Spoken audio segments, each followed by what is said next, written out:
Journalists and experts still poring over the millions of new Epstein files released under the law that Congress forced through over Donald Trump's many objections across the first year of his second term. We're learning new details about how Epstein courted power from elite institutions to top moguls, even doctors, lawyers, tech leaders. It was an array of individuals that gives greater insight into the web he weaved and maybe how he helped himself stay on the lam for so long. The Wall Street Journal reports on, quote, flirty emails and chummy photos that show an intricately spun web of influence. And then Epstein, who was a big name dropper and kind of a con man one-upper, would invoke his connections to then amass the wealthy and powerful friends, which may have helped protect him. Now, these interactions come after Epstein served time for soliciting prostitution from a minor. Peter Attia, who's really known as a longevity influencer, one of these sort of medical gurus, self-proclaimed, he's in the files hundreds of times through 2019, including meetings with Epstein. There's a major businessman, someone who's more behind the scenes, but known to all kinds of folks in media and the Olympics, Casey Wasserman, chair of the 2028 Games, exchanging what sounded like suggestive emails with Ghislaine Maxwell. He has spoken out about that and regretted it. Or take the newly tapped Melania director, Brett Ratner, who already was in trouble and sort of put out of Hollywood for sexual misconduct allegations. He's seen in images with unidentified women. He said one was his former fiance, but he is in the files. Epstein also kept ties with Silicon Valley's elite. Again, this was in a decade, The Guardian notes, after his publicly known prison stint, the first one. In 2018, he was still going to dinners where you would see Musk, Bezos, the Google founders, Page and Brin. His conviction as a sex offender had, according to The Guardian, quote, little effect on his ability to move among those billionaire elites. The Democrat who led the successful effort to get these files out, discussing the results. I mean, you have some of the most wealthy individuals, tech leaders, finance leaders, politicians, all implicated in some way, having emails about wanting to go to Epstein's island, knowing that Epstein was a pedophile. It's frankly one of the largest scandals, in my view, in our country's history, and there is a demand for elite accountability. Ro Khanna discussing the problem and the call for elite accountability. There are many layers to this. Some people have defended popping up in the files by saying that they or their institutions didn't know everything. And best we can tell, that's true, although as we mentioned, after a certain point in time, it was clear Epstein had that prior criminal offense. But even those institutions are still... The Epstein files fallout once again spreading across the Atlantic to the UK. Britain's former ambassador to the United States, Peter Mandelson, is resigning from the upper house of Parliament over his ties to the late sex offender. Even more stunning, one British royal is calling out another. Prince Edward did not directly mention his older brother Andrew, who has been stripped of his royal title over his Epstein ties, but listen to Edward's comments to CNN at a summit today. I'm not sure this is the audience that is probably the least bit interested in that. So they all came here to listen to about education solving the future. But no, I think it's all really important always to remember the victims and who are the victims in all this. Andrew is facing more scrutiny after the latest document drop revealed this photo of him on the floor with an unidentified woman or girl. And the photographs at this point do not suggest any wrongdoing. Andrew has repeatedly denied any wrongdoing, but obviously a lot of questions raised here. CNN royal correspondent Max Foster is with us now from London. Max, give us the latest on the fallout where you are. Well, we've got lots of reports about Sarah Ferguson, Prince Andrew's ex-wife, but they were living together for a very long time, and she had lots of relationships with Epstein as well, coming out through these files. So, for example, she's talking about not having £20,000 for rent. She was desperate to get hold of that. So a very deep relationship there, much bigger than we thought. Here in the UK, the focus is much more on the former UK ambassador to the US, Peter Mandelson, because that has really roller coastered today. Initially, we heard a statement from the Speaker of the House, who read out a statement effectively from Peter Mandelson, who's a member of the House of Lords. Let's just have a listen to that. My Lords, given the public interest and for the convenience of the House, I've decided to inform the House that the Clerk of the Parliament has today received notification from Lord Mandelson of his intention to retire from the House, effective from 4th February. I will formally notify this to the House tomorrow in the usual way. So he leaves the House of Lords, he keeps his title of Lord, but...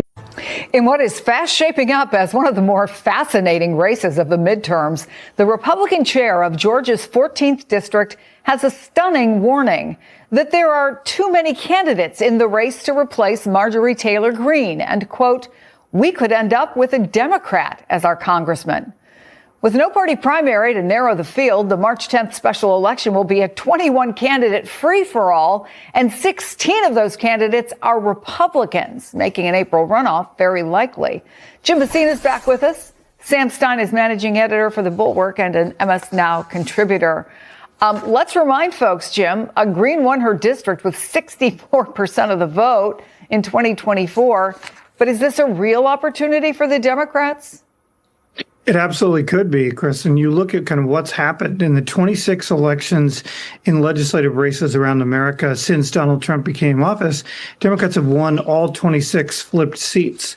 In Texas this weekend, or last weekend, in a state Senate election where Donald Trump won by 17 points, the Democrat, who was badly outspent, won by 14 points. That's a 31% swing. We've just never seen numbers like this.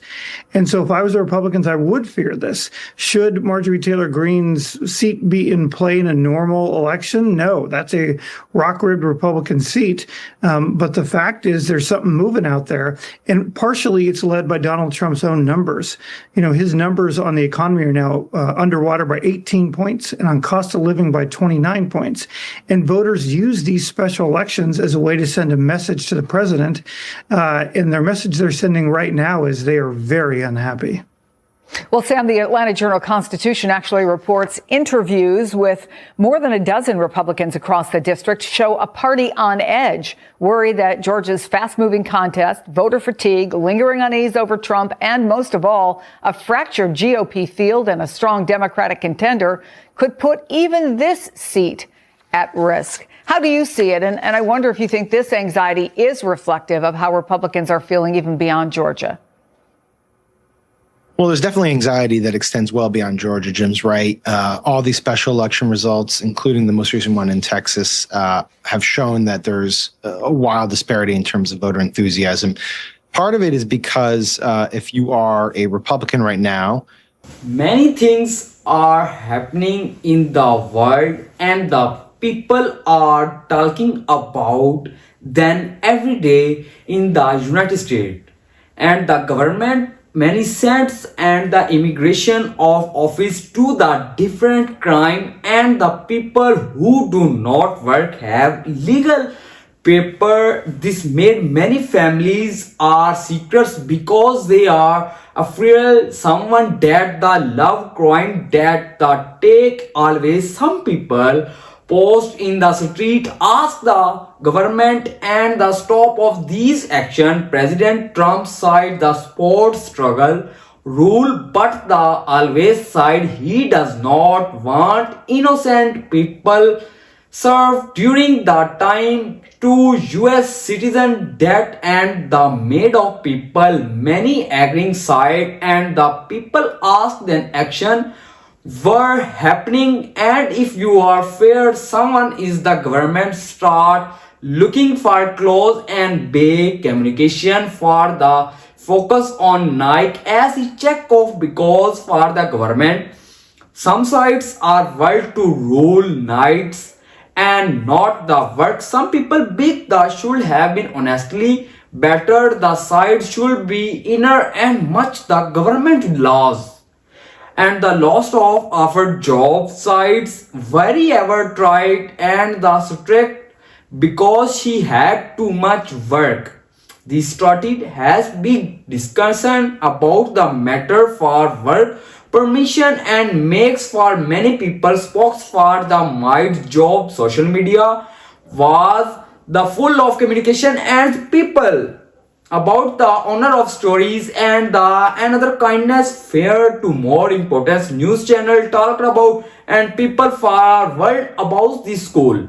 These events show the description cannot even to live and how important it is the leader to thanks careful people want safe very respectful and care that want laws but not to humility. This ways for these stories because the people and the most communication to talk about hopes of better fair future for everyone.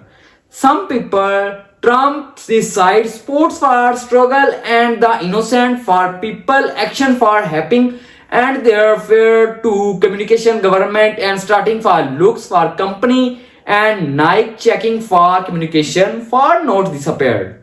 And the government side someone works rule might fair to works people into another government laws and matter help to the monies of this fair and companies for rule for a regulation issues for the watching share these online families and the families for not importance for this appeared. Many work side feel same way for the because they have been safely kind and the watching share to agree for online families talked about this appeared to save want to respect that but always want to humanity and where is the stories become the people way communication to talk them. Hope of the better is now. Thanks for watching our video.